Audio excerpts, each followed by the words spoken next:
కావాలనే మీ కలను నెరవేర్చుకోండి. మొదటి కన్సల్టేషన్, మొదటి స్కానింగ్ ఉచితం. వివరాల కొరకు హెడ్ ఫెర్టిలిటీని సంప్రదించండి. నమస్తే, నేను Keshav. Welcome to Suman TV. Andhra Pradesh ప్రభుత్వం ఎర్రచందనం దొంగలపైన ఉక్కుపాదం మోపుతుంది.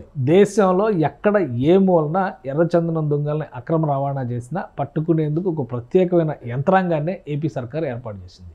దీనికి ఎందుకు అంత ప్రాధాన్యం ఇస్తుంది? గతంలో ఎక్కడా కూడా ఎర్రచందనం దొంగలు దొరికిన దాఖలాలే కనిపించలేదు. ఇప్పుడు ఏకంగా టన్నుల కొద్దీ పట్టుబడుతున్నటువంటి పరిస్థితులు ఎందుకు ఏర్పడ్డాయి? ఈ అంశాన్ని విశ్లేషించేటువంటి ప్రయత్నం చేద్దాం. మనతో పాటు చంద్ర శ్రీనివాస్ గారు, పొలిటికల్ అనలిస్ట్ ఉన్నారు. చంద్ర శ్రీనివాస్ గారు, నమస్కారం. నమస్కారం అండి. ఎర్రచందనం గురించి ఇప్పుడు ఒక ఫ్యాసినేటింగ్ అండ్ ఫ్యాంటసీ టాపిక్ అయిపోయింది. ఎందుకంటే సినిమాల్లో కూడా ఎర్రచందనాన్ని ఎలాగ దొంగ రవాణా చేయాలి ఇట్లాంటివన్నీ వస్తున్నాయి కదా. అందరికీ ఒక అటెన్షన్ ఉంది. వాళ్ళు చాలా తెలివైన వాళ్ళు, ఎర్రచందనం స్మగ్లర్స్ అని. వాళ్ళు ముఖ్యమంత్రులు కూడా మార్చేస్తారు. ఇప్పుడు వాళ్ళకంటే తెలివైన వాళ్ళు పోలీసులు అనుకోవాలి, ఎక్కడ పడితే అక్కడ పట్టేసుకుంటారు వీళ్ళు. కరెక్టే. వాళ్ళు రియల్ హీరోలు, వీళ్ళు రియల్ హీరోలు. అవునంటారు కదా. అంతే కదా, అంతే కదా. ఇప్పుడు దాదాపుగా 5.5 లక్షల హెక్టార్ల విస్తీర్ణంలో శేషాచలకొండలో విస్తరించింది. Up to Kadapa, Kurnool, Chittoor. కాబట్టి అతి రేర్ అయిన ఎర్రచందనం ఎక్కడ ఉంటుందంటే బాగా మంచి క్వాలిటీ ఎర్రచందనం పండేది ఆ చిత్తూరు జిల్లాలోనే. అంతే, చిత్తూరు జిల్లాలోనే, ఈ తిరుమల తిరుపతి పరిసరాల్లో. కాబట్టి అక్కడే నుంచే తమిళనాడు నుంచి కావచ్చు, చిత్తూరు నుంచి కావచ్చు, అనేక మంది ఈ కూలీలు ఎర్రచందనం స్మగిల్ చేసే ఈ పుష్పరాజులు చాలామంది విస్తరించారు. దశాబ్దాల నుంచి అది పెద్ద వ్యాపారం. చివరికి ఎలా అయిందంటే కేశవ్ గారు, ప్రభుత్వాలను కూడా ఎలక్షన్స్లో శాసించే స్థాయికి ఎదిగిపోయారు.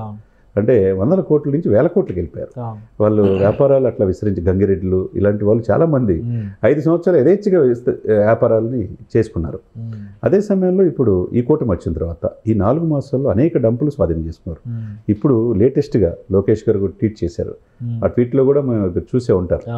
అంటే దీనికి ఈ స్మగ్లింగ్ అరికట్టే విధంగా రాష్ట్ర సరిహద్దులు దాటిన ఎక్కడున్నా తీసుకొస్తాం. ఏదైతే నేపాల్లో పట్టుబడిన Peddireddy red sanders smuggling task force అని చెప్పి ఒక టీంని ఏర్పాటు చేశారు. ఆయన పవన్ కళ్యాణ్ గారు చెప్పినట్టు నేపాల్లో పట్టుబడిని ఆ లారీలు ఇక్కడ పెద్దిరెడ్డి మిథున్ రెడ్డి పేరు చెప్పగానే వదిలేరు, కానీ అని చెప్పి వెనక్కి తిప్పేస్తున్నా అన్నారు. అదొకటి కాడించి ఎక్కడో సీఎం రమేష్ గారు సొంత గ్రామం కాడించి గుజరాత్లో పట్టుకున్నారు. ఇప్పుడు గుజరాత్లో అండి. దీని విలువ దాదాపు బహిరంగ మార్కెట్లో విలువలో 5 టన్నులు అంటే 3.5 కోట్లు విలువ చేసేది. దీని వెనక 3 అరెస్ట్ చేశారు. దీని మొత్తం ఎవరున్నారు మూలాలు కూడా తీస్తున్నారు. ఇప్పుడు నిజ జీవితంలో మనం రియల్ హీరోని సుబ్బరాయుడు రూపంలో చూస్తున్నాం.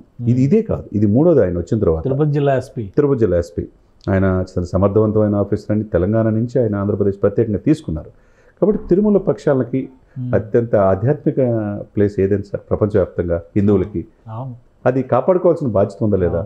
మన అడవుల్ని, సహజ సంపదను కాపాడుకోవాల్సిన బాధ్యత ఉందా?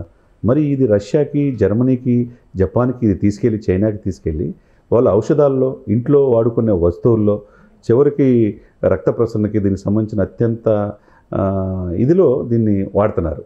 మన సంపదను తీసుకెళ్ళి. మరి మన సంపదను కాపాడుకోవాల్సిన బాధ్యత మన రాష్ట్ర ముఖ్యమంత్రికి ఉంటుంది కదా. ఇప్పుడు అడవికి రాజు ఎవరు? పవన్ కళ్యాణ్ గారు, డిప్యూటీ సీఎం ఆయనే. కాబట్టి అడవికి రాజు అంటే ముఫాసా వస్తున్నాడు కదా అనుకున్నాను. కాబట్టి ఇక్కడ ఆయన ఫ్రీ హ్యాండ్ చంద్రబాబు నాయుడు గారు, పవన్ కళ్యాణ్ గారు ఆలోచించి సమర్థవంతమైన వ్యక్తి సుబ్బరాయుడిని అక్కడ వేశారు. కాబట్టి అది అక్రమార్కుల గుండెలు నిద్రపోతున్నాడు. ఆయన ఎవరిని ఉపేక్షించట్లా.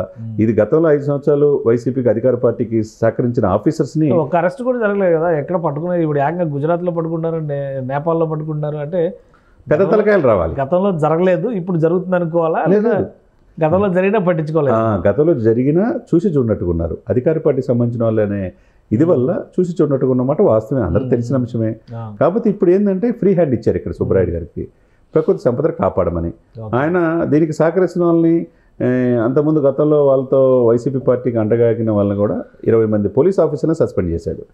కాబట్టి ఒకవైపు గంజాయిని స్మగ్లింగ్ చేసే వాళ్ళని పట్టుకోవటంలో కావచ్చు, తర్వాత ఈ భూములు ఆక్రమించే వాళ్ళని, తిరుమల పవిత్రను మంట కలిపే వాళ్ళని, వీళ్ళందరినీ దీంతో పాటు అతి రేరైన శేషాచలంలో కొండల్లో ఉండే రెడ్ శాండిల్ పట్టుకోవటం అనేది మనం నిజంగా మిగతా జిల్లాలకు కూడా ఇటువంటి ఆఫీసర్స్ని స్ఫూర్తిగా తీసుకొని లా అండ్ ఆర్డర్ క్రమశిక్షణ పెట్టాలనేది అందరూ కోరుకుంటున్నారు. రాబోయే రోజుల్లో ఈ ఎర్రచందనం దొంగలకి ఇంకా గట్టిగా మూడే అవకాశాలు ఉంటాయి. 100% డౌట్ ఏం లేదు. వీళ్ళు ఆ వృత్తిని మారి ఇంకా వేరే వృత్తి చేసుకుంటే చాలా బాగుంటుంది అనేది అందరి యొక్క ఆలోచన. కాబట్టి సంపదను కాపాడుకోవాల్సిన బాధ్యత ప్రభుత్వాలు. కాబట్టి గత ప్రభుత్వ నిర్లక్ష్యాన్ని ఈ ప్రభుత్వాన్ని పూర్తిగా లైన్లో పెట్టి లా అండ్ ఆర్డర్ క్రమశిక్షణలో పెడుతుంది.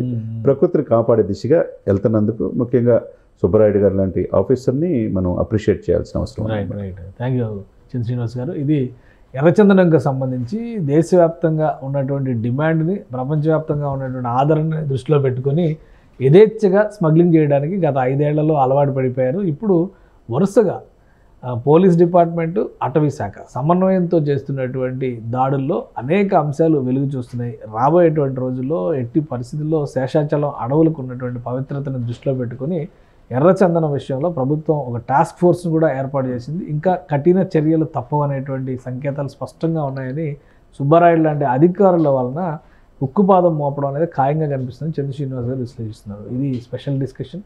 Keep watching. సుమన్ టీవీలో మీ పర్సనల్ అండ్ బిజినెస్ ప్రమోషన్స్ కోసం కింది నెంబర్కి కాంటాక్ట్ చేయండి.